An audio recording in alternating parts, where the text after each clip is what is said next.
I mean, and some days we might have the days where we're just like collapsed and crying and what have you. Yes. And you're And compassionate to that person too. Yes. Yeah. oh Yeah. yeah, that's been a whole thing for me, particularly in the past couple of years, letting the tears just come and flow and just letting myself empty. And for those of you out there who might go through this at some point and you feel, because a lot of time, well, first off, a lot of times just the way that we have built our lives and our culture and our expectations and just how we function.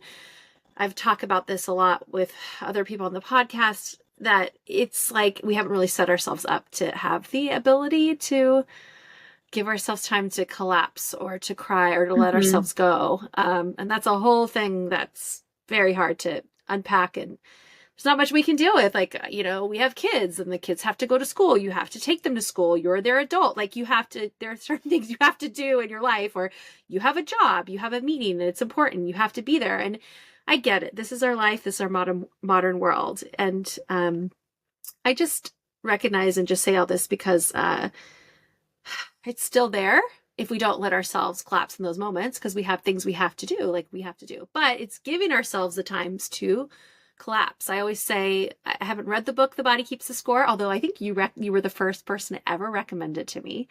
Haven't finished it, but I always think about that book, that what I have listened to is that your body remembers. It's kind of like, okay, I hear you. You have a busy week, but let me remind you that we still have to address this. Like, this still needs to be addressed. Like, you might have to cry. You might have to sleep.